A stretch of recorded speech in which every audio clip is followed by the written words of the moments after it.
How to get ahead of 99% of people in your life. And the answer is rather simple. If you want to get ahead of 99% of people, you gotta do what the 99% are not doing. At least that's what the general consensus seems to be when you look up this topic. And even though the answer is simple, it doesn't necessarily mean that the advice is easy to put into practice. It's just like saying, oh, to become a good athlete, all you have to do is eliminate everything from your life and only focus on the sport you want to get really good at. Yeah, everybody knows that. Everybody already knows you have to do the hard things, put in the hours and struggle to someday be able to enjoy the fruits of your labor. But if the path to greatness, where you have health, wealth, and fulfillment, is a straight, clear line and we are all aware of what to do to get there, why haven't we reached there already? Why do we actually struggle to do the things that we say we would do when the time comes to actually walk the walk? Is it because we don't feel motivated enough? That we lack discipline? Or is it the crushing weight of the realization that we're all going to die someday? And none of this means anything, is what's preventing us from taking action. It could be all of those things or none of them. The truth is, the path to success is never a straight line. And there could be many factors that might be holding you back in life, not letting you accomplish your goals or live the life you desire. That's what we're here to talk about. So how do you get ahead of most people in your life? How do you unshackle yourself from your limiting beliefs and tap into your true potential? Before moving ahead, let me warn you, this isn't going to be a motivational feel-good type of a video which leaves you feel like $1,000,000 and ready to conquer the world. In all likelihood, if this video serves its intended purpose the way I want it to, you're going to be left processing your emotions and maybe even feel a sense of discomfort or discontentment by the end. And as a bonus, in the end, I'm going to talk about why getting ahead of 99% of people might not be good for some of you. Okay, so getting back to the topic. How to get ahead of 99% of people? Well, the first thing I need you to do is inner work. What I refer to as inner work is putting conscious effort into understanding who you are and what you want from life. If you look at people around you, it's not hard to notice patterns that say that most people either don't care or don't have the liberty of getting to know their true selves. Most people spend their lives in reaction mode, always reacting to changing circumstances, while still somehow holding on to the idea that they're free. The process of doing inner work involves exploring deep into our thoughts, our emotions, beliefs, and past experiences. Following through with this process is not easy, and most of the time it comes from a place of deep dissatisfaction in yourself or some trauma. In other words, when your back's against the wall. People who are happy with their lives don't think about this stuff. Why would they? Most people, like 99% of people, only think about changing their lives when their backs are against the wall and they realize that they're fucked up big time. To prevent this from happening to you, to avoid fucking up your life to a point where there is no hope at all, you have to do the inner work ahead of time by getting clear on how you want your life to look like. And be brutally honest with yourself here. If you look at someone who's rich and parties all the time and think to yourself, oh, that's how my life should look like in the future, then accept that thought without judgment. You might ultimately despise living a life like that, but that's not the point here. The point here is to get clear enough about what you want and what you don't want from life, so that you can put your mind into doing the tasks that's going to get you to your destination. So let's say even if you one day become rich and famous and life feels like one big party all the time, and one day you suddenly wake up and realize that's not the kind of life you'd want to live, you can quit that life and apply everything that you learned, everything that you picked up in the process of becoming rich and famous, and apply it to something else, be it newfound knowledge, new skills, new connections, or something else. For example, if you made your riches trading stocks, you can apply your habit of obsessively studying market trends, researching about companies, investing in learning strategies, and always keeping a learner's attitude into other areas of your life that feel more fulfilling, like teaching others how to invest in stock. When it comes to doing the inner work, which is the most important step of all, You are allowed to be selfish as long as you are honest about it. The reason inner work is called inner work is because it's something you have to do all by yourself. The desire has to come from within you. Nobody, and I mean nobody, no friend or a member of your family can be there by your side when you're going through this process. And this is not a one and done process either, because as humans, we change, and not always for the better. We garner new interests, pick up new hobbies, go through changes in career or life altering experiences that make us look at everything from a different perspective. Our priorities change, and so do our desires. What you thought would be a good enough ideal to strive for in your 20s might not mean anything to you in your 30s. So every time you stumble or face a roadblock that seems impassable, you have to do the inner work all over again to rediscover who you are and what you want from life. Number two is leading with action. Action and inner work go together because one without the other is meaningless. The power of the inner work lies in its ability to bring mental clarity and get you to take action. Without action, the inner work is just a thought in your head, nothing more than an ideal outcome that might appear in your life one day. It has no real life impact if you choose to do nothing. It is by turning our thoughts into action that we bridge the gap between our aspirations and reality, that we purposely engage in behaviors that align with our values, our goals. We make conscious choices and take responsibility for our actions. This proactive approach allows us to cultivate new habits, develop skills, and make progress to eventually actualize our desired outcome. 1 month from now, 1 year from now, 2 years, 3 years. When you've done the inner work properly and complement it with action, the act itself becomes a reward rather than a means to an end. Taking action also pushes us out of our comfort zones, challenges our limitations, and expands our minds to consider many new possibilities. As we take steps towards our goals, we encounter new opportunities, learn from our experiences, and discover aspects of ourselves we may have never known otherwise. So, as important as it is to do the inner work and get clear on what you want from life, don't let it stop you from trying out different things. You'll fail many times along the way, but that's okay. It's all a part of the process. Don't wait for the right time to get started because that time, that ideal scenario might never arrive. The ideal I strive for in my videos is the quality of information I'm giving out now, combined with the production quality you might see in Joy's channel, Better Ideas. But I also know that the topics that I choose to talk about are not exactly perfect for that style of video.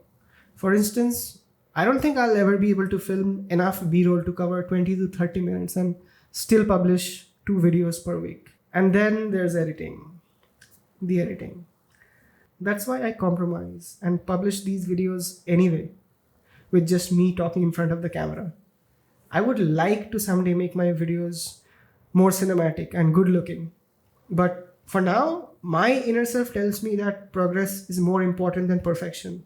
So that's what I do. I take action. I sit down, I write the scripts, I say it out loud in front of the camera, and I edit it to the best of my ability. If it's the quality of information you keep coming back here for, I know that I'll keep trying my best to give it to you, even if it means that my videos are not cinematic masterpieces. This is what you need to do in your life as well, in whichever area it's applicable. Take action. Do the hard stuff because motivation follows action and not the other way around. Number 3, cultivating discipline. Kind of obvious because literally everyone has heard about this before, right from their childhood.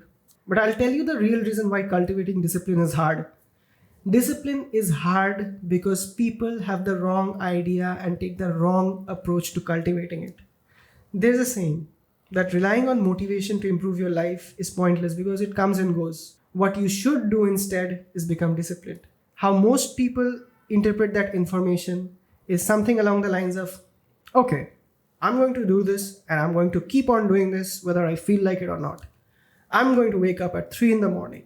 I'm going to hit the gym 6 times a week and I'm never going to eat junk food ever again, no matter how tempted I am. Rain, hail or shine, I'm going to keep up my grind, do my thing and be the best possible version of myself. The problem with this approach is that it isn't sustainable. If you think you can keep doing something despite not liking it, sooner or later you're going to give up and you might even fall back into your old patterns. Because discipline is not enough. It never has been and never will be. What you need alongside discipline is a purpose. Because discipline without purpose is always a cat and mouse game. Without a bigger why behind your actions, you'll have a hard time performing those actions day after day, month after month, year after year. And you cannot find out about your purpose or your why without doing the inner work first. Another reason why doing it upfront is so important. If you want to be disciplined enough to form a new habit or get rid of a bad one, you first need to have a strong reason behind it. Only then you'll be strong enough to practice that discipline for long enough to take the emotional component completely out of your mind. What do I mean by that? About taking out the emotional component. It means that discipline ideally exists regardless of what you should do or want to do. It means when the time comes to do something, you just do it without thinking. Discipline is like a duty or obligation that must be followed through. If you've agreed to do something, you must do it. However, to get to this stage where it becomes more of a habit, you have to start with figuring out the why. Taking my own example, the reason I'm disciplined enough to wake up early every morning and write scripts is because I know that it's something I gotta do if I want to attain my goal of publishing 100 videos in a year. The reason I'm disciplined enough to invest time and energy into making these videos despite despite getting no views is because it fuels my purpose. The purpose being helping people on a larger scale at some point in the future. Is publishing videos regularly guaranteed to make this channel a success? I don't know. Probably not. It's not really in my control. But following through the steps required to make this channel go big one day is something that's within my control. And I can practice that every day to get towards my desired outcome. Do you think I would have been disciplined if I hadn't done the inner work and created a goal of publishing 100 videos or have no idea what my purpose is?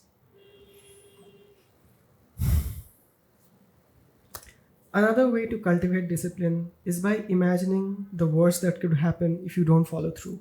This might sound extremely silly to a lot of you, but the worst case scenario I imagine is one day not having enough money to use the air conditioner because it's hot as fuck out here. Using the AC in a hot country like ours is something that's extremely hard to let go of once you've gotten used to it. And I've gotten used to it pretty bad. I know some might call this a bad habit and some will think this is pretty ignorant or privileged behavior, given the fact there are so many people who either cannot afford an AC or have no choice but to work outside in the heat. And I get that. I am grateful for the luxuries of life that I can now afford. And at the same time, I don't want to let all of this go away. Does that make sense? This is another way to stay motivated and disciplined because you're acutely aware of the negative consequences that are likely to follow. Number 4 is breaking free of societal conditioning. Society is 99% other people. Make no mistake about it. And if you don't learn from the mistakes of others, you won't have enough time to make all of them yourself. You'll reach the end of your life and probably won't amount to anything more than a cog in the societal machine. Since the concept of success is heavily influenced by societal norms, it's often equated with material wealth and possessions. And we learn that from our parents, who learned it from their parents. Society guides our paths, urging us to conform to predetermined patterns, where we're conditioned to believe that happiness lies in external markers, like a big bank account balance, prestigious job titles, and fulfilling familial obligations. Right from our childhood, we are shaped and molded into being these obedient beings with the illusion of choice and lacking any form of agency that actually matters. Many realize this truth too late, and often after achieving all their materialistic desires, what they once thought would bring them happiness. They're not happy, so they do the next best thing.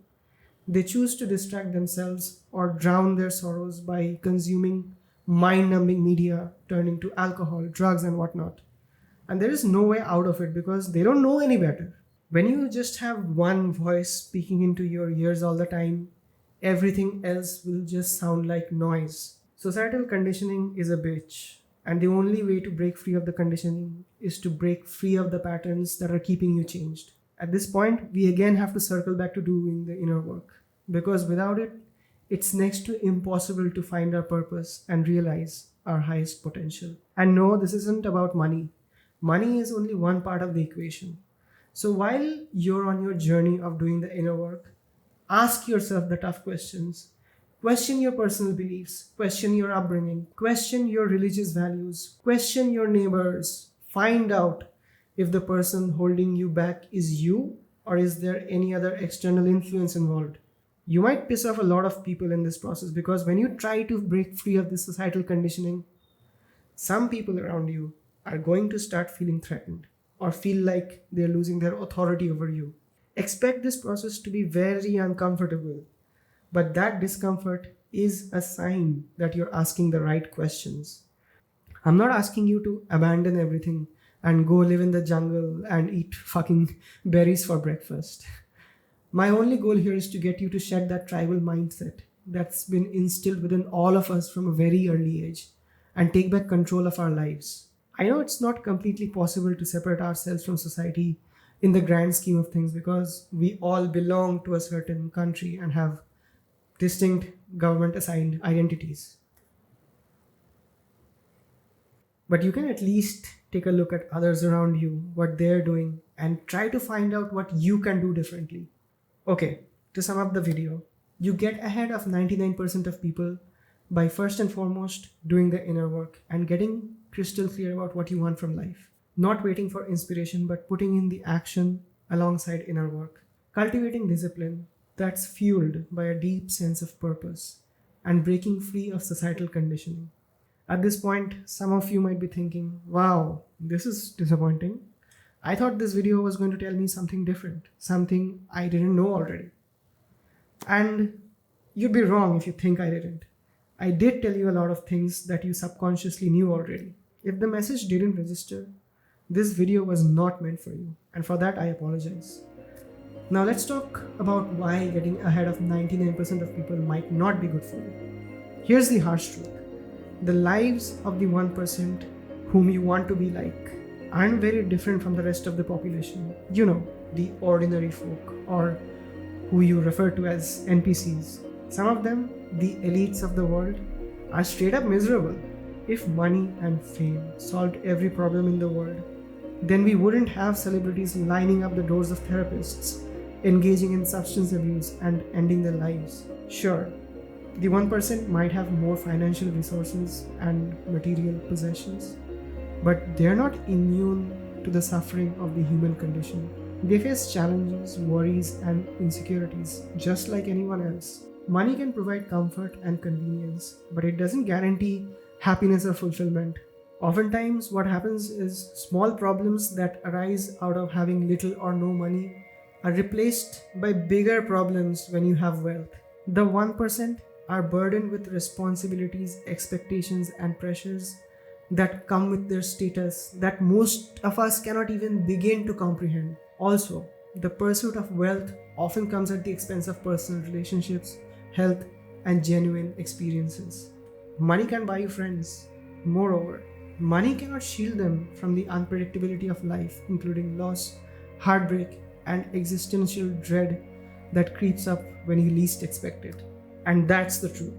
Strive to be among the top 1% by all means, because if you never reach there, you wouldn't know how it all feels.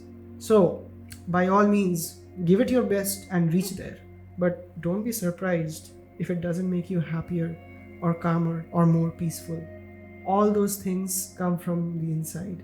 But who am I to give advice when I haven't figured that out myself? I know this is not the right way to end the video, but I did say at the start that I wasn't going for anything motivational. Like, comment, subscribe, and send this video to a friend if you find it helpful. I appreciate you all for watching till the end. Peace.